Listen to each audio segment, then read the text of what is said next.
My name is Steve. Welcome back to my shop. In this video I'm going to be using a product that I've never used before, and so I'm going to take you along the journey. In my last video I made some T-nuts for the new Sheldon horizontal mill that I just purchased. And so in this video I'm going to blacken them. I've got 6 altogether. I'm going to chemically blacken 4 of them, and 2 of them I'm going to heat blue. Now that I've done before and I've got some experience with it. Different levels of success, but I purchased a new hot plate for the shop and I'm going to try to heat blue them on the hot plate. So we'll give that a try also. So what I'm going to do now is bring the camera around and prepare these T-nuts for the blackening process. First thing I'm going to do is take and sand down the surfaces. I've got some 320 self-adhesive paper on a piece of aluminum plate that I'm going to use to just try and get rid of the worst of the machine marks. Paper is 320 grit, left over from my days in the automotive industry.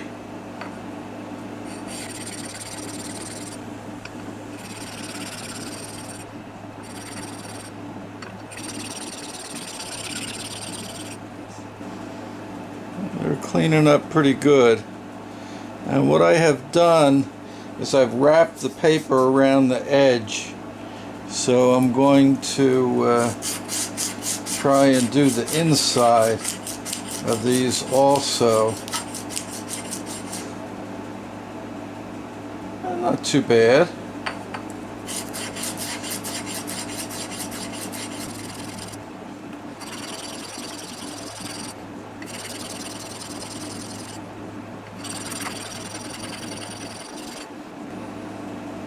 I'm going to take a file and just go over it and deburr it now.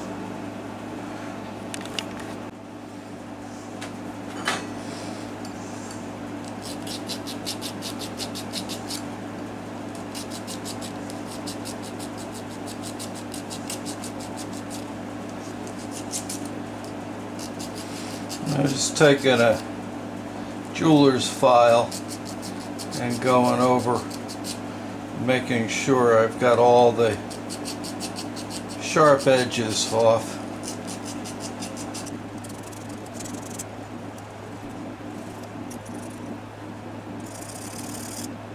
Okay.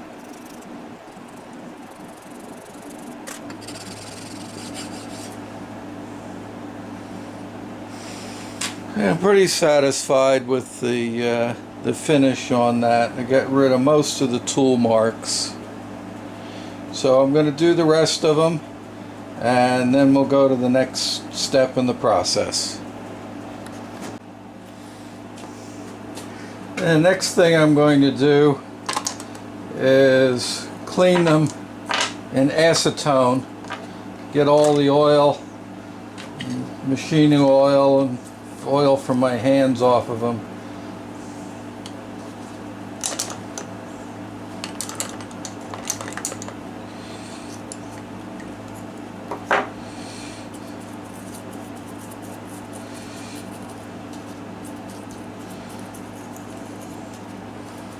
Particularly want to make sure that I get the inside, the screw holes, because of course I used thread cutting oil on them when I threaded them.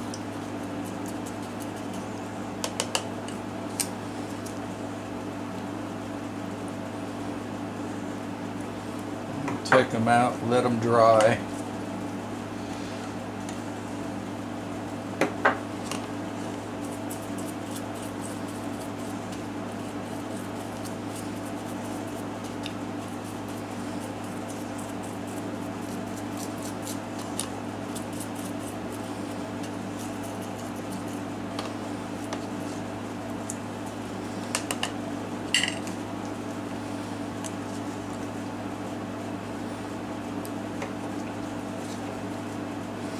This cleaning process isn't really so necessary for the ones that are going to be heat blued.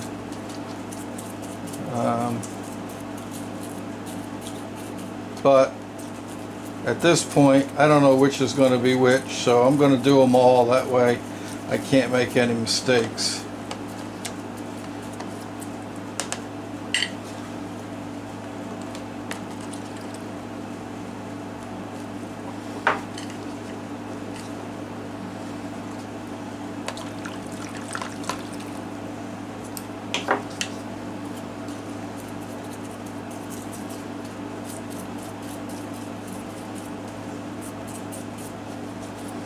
From now on, I will be handling them with the nitrile gloves on, so that I don't end up getting any fingerprints or grease or oils from my hands on them.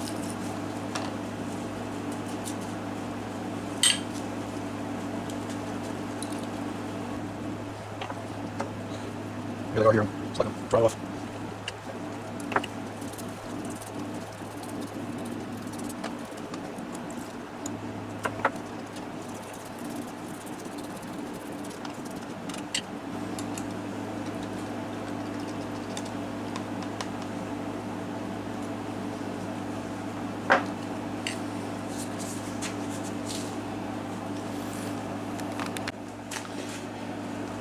The product that I'm using is by a company called Caswell. These are the products that I'm using. This is the Caswell Black Oxide Concentrate.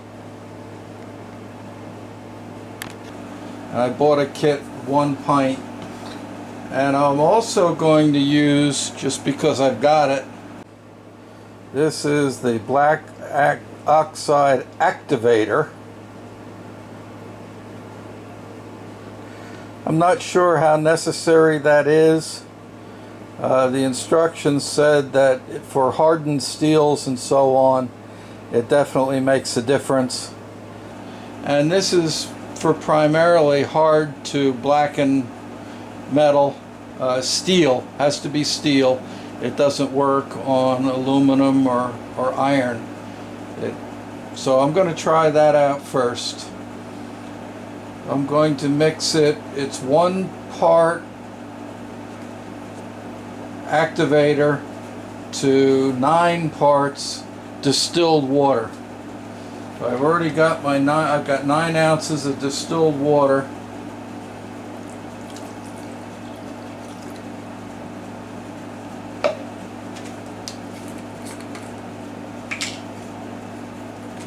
Here is a 1 ounce measuring cup, 1 ounce of the activator in it.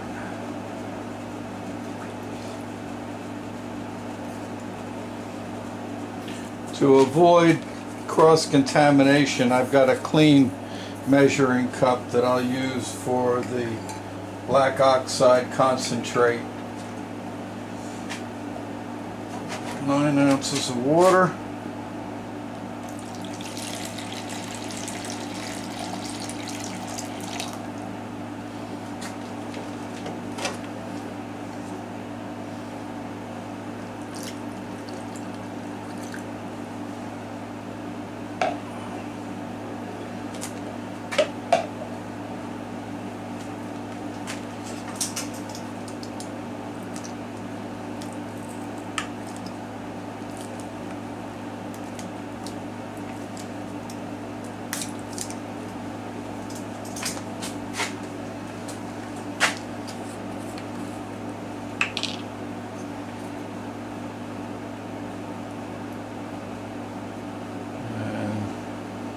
There's 1 ounce of the concentrate.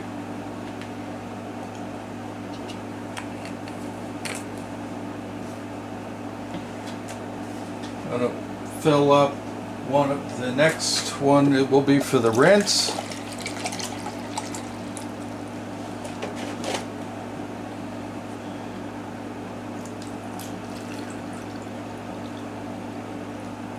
Whoops.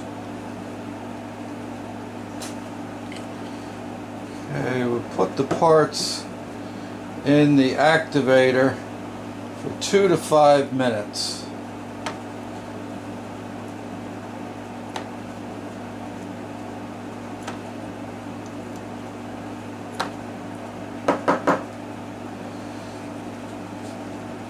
Set them aside for the heat bluing.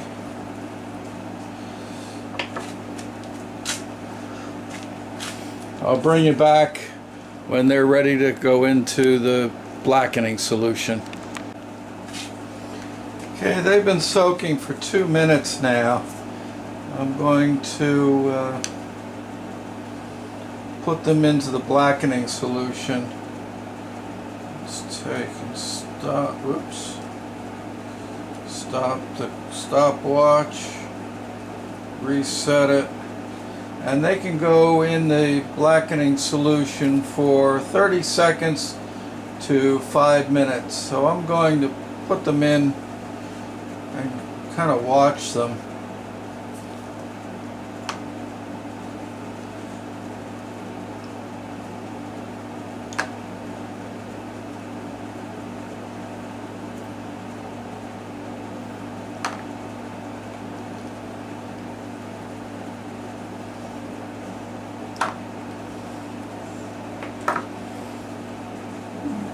Darkening up. While we're waiting for them to darken up, I'm going to set up my hot plate and see if that'll work for heat bluing. I have done heat bluing before. It's been inconsistent. They're looking pretty good. Let me bring this over here. See if you can see they're turning black.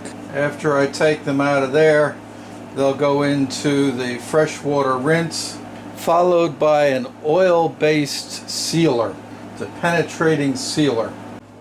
And this is the penetrating sealer.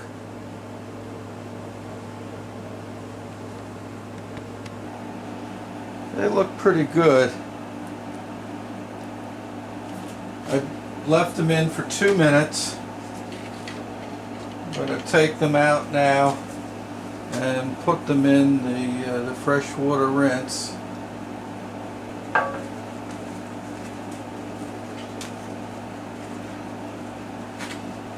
Okay, I'm going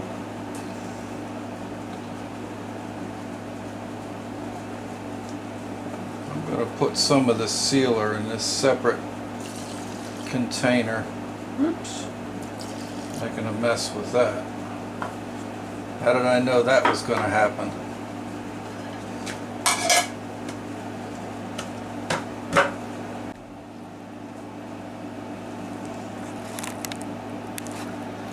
Okay, my camera battery went dead, so I got them out of the rinse and I'm going to put them in the sealer. And the instructions say to leave them soak up to 5 minutes in the sealer.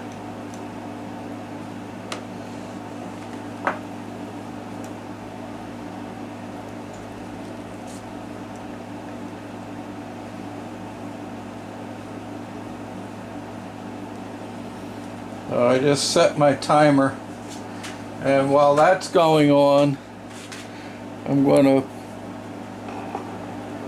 come over here and concentrate on the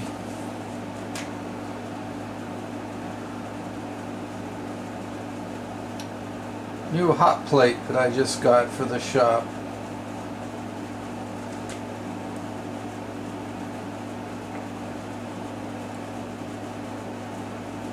I'm going to lay these on the hot plate.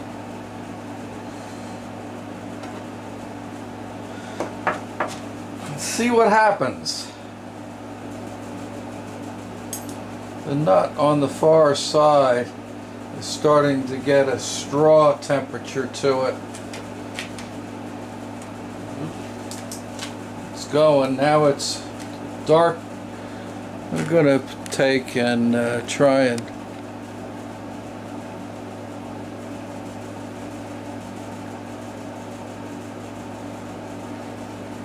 There it goes. I'm going to take this one off now. It's a nice purple color.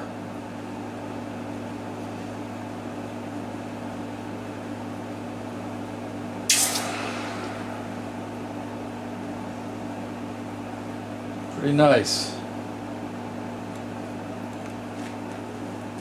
Okay, I've got 5 minutes on the timer for the sealer. Here is the heat blued nut. Let's see if I can, there we go.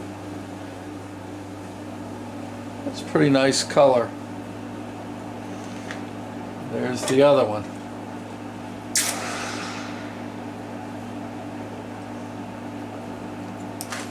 Let's turn this thing off. Get it out of my way before I end up burning myself on it. Okay, there are the 4 T-nuts that have been chemically blackened. And here are the 2 that I did with the heat bluing.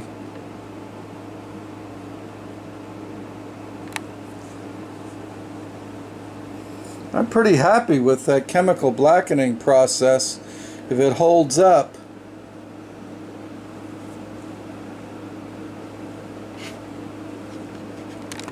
Well, that's going to wrap up this video. As I mentioned before, the black oxide activator product, according to the instructions, is for primarily hard to blacken materials, hardened steels, and so on. I did use it on this 1018 coal roll. Worked great. I don't know whether it was necessary or not. However, I will try it again another time without using the activator. But overall, I'm very happy with the results. I just let these pieces dry out. The color is very consistent. And I'm even pretty happy with the ones that I heat blued. It was a little bit more control than I've had when I've tried to do it with a torch. So I'll see you in the next video.